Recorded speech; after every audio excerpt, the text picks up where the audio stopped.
Escribo esto bajo una fuerte tensión mental, ya que cuando llegue la noche habré dejado de existir. Sin dinero, y agotada mi provisión de droga, que es lo único que me hace tolerable la vida, no puedo seguir soportando más esta tortura. Me arrojaré desde esta ventana de la buhardilla a la sórdida calle de abajo. Pese a mi esclavitud a la morfina, no me considero un débil ni un degenerado. Cuando hayan leído estas páginas atropelladamente garabateadas, quizás se hagan idea, aunque no del todo, de por qué tengo que buscar el olvido o la muerte. Fue en una de las zonas más abiertas y menos frecuentadas del anchuroso Pacífico, donde el paquebote en el que iba yo de sobrecargo cayó apresado por un corsario alemán. La Gran Guerra estaba entonces en sus comienzos, y las fuerzas oceánicas de los hunos aún no se habían hundido en su degradación posterior. Así que nuestro buque fue capturado legalmente, y nuestra tripulación tratada con toda la deferencia y consideración debidas a unos prisioneros navales. En efecto, tan liberal era la disciplina de nuestros opresores que 5 días más tarde conseguí escaparme en un pequeño bote, con agua y provisiones para bastante tiempo. Cuando al fin me encontré libre y a la deriva, tenía muy poca idea de cuál era mi situación. Navegante poco experto, solo sabía calcular de manera muy vaga, por el sol y las estrellas, que estaba algo al sur del Ecuador. No sabía en absoluto en qué longitud, y no se divisaba isla ni costa algunas. El tiempo se mantenía bueno, y durante incontables días navegué sin rumbo bajo un sol abrasador, con la esperanza de que pasara algún barco o de que me arrojaran las olas a alguna región habitable.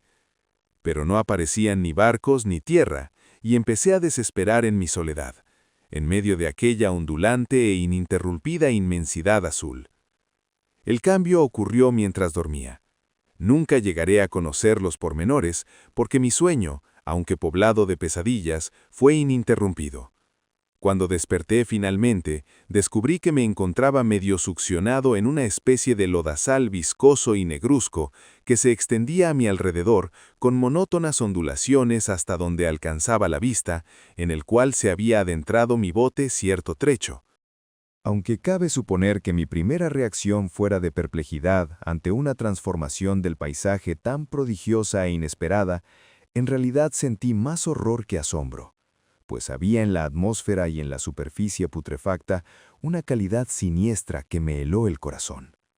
La zona estaba corrompida de peces descompuestos y otros animales menos identificables que se veían emerger en el cieno de la interminable llanura.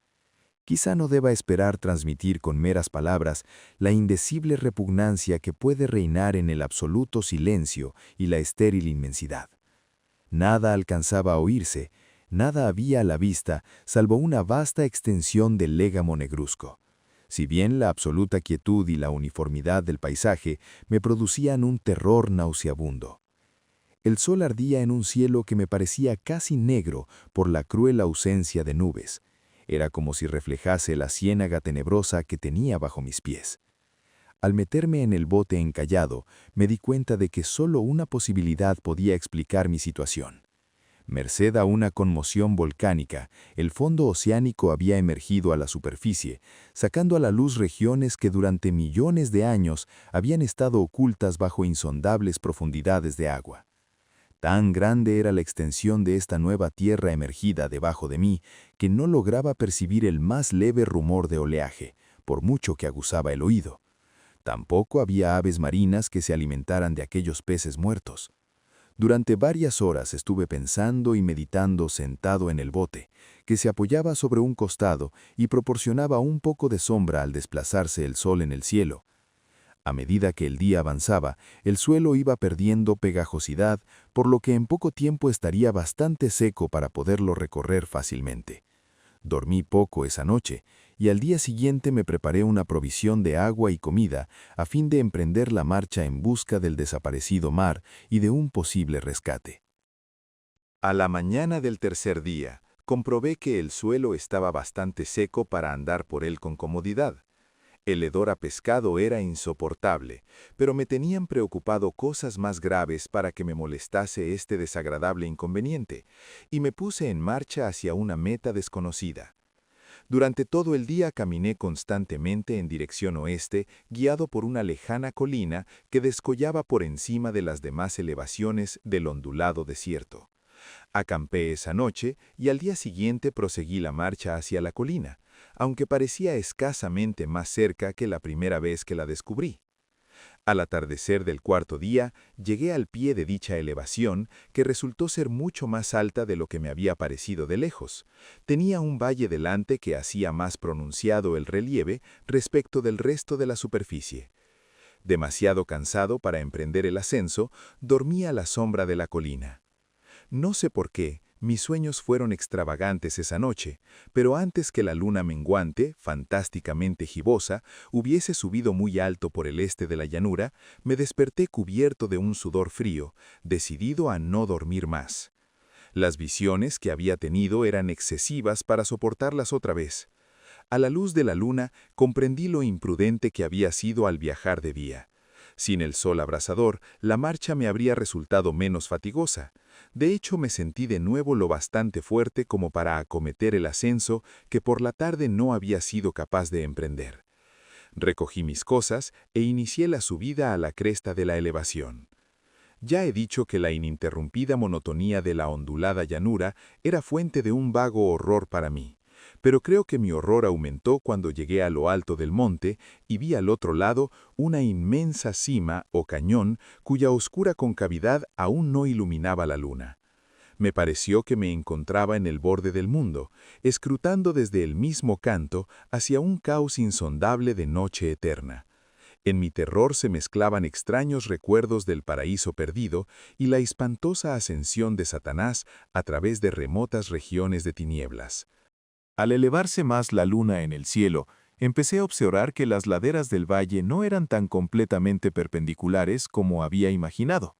La roca formaba cornisas y salientes que proporcionaban apoyos relativamente cómodos para el descenso, y a partir de unos centenares de pies, el declive se hacía más gradual.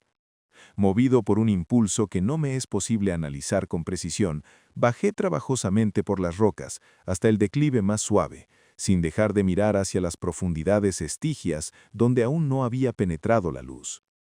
De repente me llamó la atención un objeto singular que había en la ladera opuesta, el cual se erguía enhiesto como a un centenar de yardas de donde estaba yo. Objeto que brilló con un resplandor blanquecino al recibir de pronto los primeros rayos de la luna ascendente. No tardé en comprobar que era tan solo una piedra gigantesca, pero tuve la clara impresión de que su posición y su contorno no eran enteramente obra de la naturaleza. Un examen más detenido me llenó de sensaciones imposibles de expresar, pues pese a su enorme magnitud y su situación en un abismo abierto en el fondo del mar cuando el mundo era joven, me di cuenta, sin posibilidad de duda, de que el extraño objeto era un monolito perfectamente tallado, cuya imponente masa había conocido el arte y quizá el culto de criaturas vivas y pensantes. Confuso y asustado, aunque no sin cierta emoción de científico o de arqueólogo, examiné mis alrededores con atención. La luna, ahora casi en su cenit, asomaba espectral y vívida por encima de los gigantescos peldaños que rodeaban el abismo, y reveló un ancho curso de agua que discurría por el fondo formando meandros, perdiéndose en ambas direcciones y casi lamiéndome los pies donde me había detenido. Al otro lado del abismo, las pequeñas olas bañaban la base del ciclópeo monolito, en cuya superficie podía distinguir ahora inscripciones y toscos relieves. La escritura pertenecía a un sistema de jeroglíficos desconocido para mí, distinto de cuantos yo había visto en los libros y consistente en su mayor parte en símbolos acuáticos esquematizados, tales como peces, anguilas, pulpos, crustáceos, moluscos, ballenas y demás. Algunos de los caracteres representaban evidentemente seres marinos desconocidos para el mundo moderno, pero cuyos cuerpos en descomposición había visto yo en la llanura surgida del océano. Sin embargo, fueron los relieves los que más me fascinaron. Claramente visibles al otro lado del curso de agua, a causa de sus enormes proporciones, había una serie de bajorrelieves cuyos temas habrían despertado la envidia de un doré. Creo que estos seres pretendían representar hombres, al menos cierta clase de hombres, aunque aparecían retosando como peces en las aguas de alguna gruta marina, o rindiendo homenaje a algún monumento monolítico, bajo el agua también. No me atrevo a descubrir con detalle sus rostros y sus cuerpos, ya que el mero recuerdo me produce vaídos. Más grotescos de lo que podría concebir la imaginación de un Poe o de un Bulwer, eran detestablemente humanos en general, a pesar de sus manos y pies palmeados, sus labios espantosamente anchos y flácidos, sus ojos abultados y vidriosos, y demás rasgos de recuerdo menos agradable. Curiosamente, parecían cincelados sin la debida proporción con los escenarios que servían de fondo, ya que uno de los seres estaba en actitud de matar una ballena de tamaño ligeramente mayor que él. Observé, como digo, sus formas grotescas y sus extrañas dimensiones, pero un momento después decidí que se trataba de dioses imaginarios de alguna tribu pescadora o marinera, de una tribu cuyos últimos descendientes debieron de perecer antes que naciera el primer antepasado del hombre de Piltdown o de Neandertal. Aterrado ante esta visión inesperada y fugaz de un pasado que rebasaba la concepción del más atrevido antropólogo, me quedé pensativo, mientras la luna bañaba con misterioso resplandor el silencioso canal que tenía ante mí. Entonces, de repente, lo vi. Tras una leve agitación que delataba su ascensión a la superficie, la entidad surgió a la vista sobre las aguas oscuras. Inmenso, repugnante, aquella especie de polífemo saltó hacia el monolito como un monstruo formidable y pesadillesco, y lo rodeó con sus brazos enormes y escamosos, al tiempo que inclinaba la cabeza y profería ciertos gritos acompasados. Creo que enloquecí entonces. No recuerdo muy bien los detalles de mi frenética subida por la ladera y el acantilado, ni de mi delirante regreso al bote varado. Creo que canté mucho y que reí insensatamente cuando no podía cantar. Tengo el vago recuerdo de una tormenta, poco después de llegar al bote. En todo caso, sé que oí el estampido de los truenos y demás ruidos que la naturaleza profiere en sus momentos de mayor irritación. Cuando salí de las sombras, estaba en un hospital de San Francisco. Me había llevado allí el capitán del barco norteamericano que había recogido mi bote en medio del océano. Hablé de muchas cosas en mis delirios, pero averigüé que nadie había hecho caso de las palabras. Los que me habían rescatado no sabían nada sobre la aparición de una zona de fondo oceánico en medio del Pacífico, y no juzgué necesario insistir en algo que sabía que no iban a creer. Un día fui a ver a un famoso etnólogo, y lo divertí haciéndole extrañas preguntas sobre la antigua leyenda filistea en torno a Dagón, el dios pez, pero enseguida me di cuenta de que era un hombre irremediablemente convencional, y dejé de preguntar. Es de noche, especialmente cuando la luna se vuelve gibosa y menguante, cuando veo a ese ser. He intentado olvidarlo con la morfina, pero la droga solo me proporciona una cesación transitoria, y me ha atrapado en sus garras, convirtiéndome irremisiblemente en su esclavo. Así que voy a poner fin a todo esto, ahora que he contado lo ocurrido para información o diversión desdeñosa de mis semejantes. Muchas veces me pregunto si no será una fantasmagoría, un producto de la fiebre que sufrí en el bote a causa de la insolación, cuando escapé del barco de guerra alemán. Me lo pregunto muchas veces, pero siempre se me aparece en respuesta una visión monstruosamente vívida.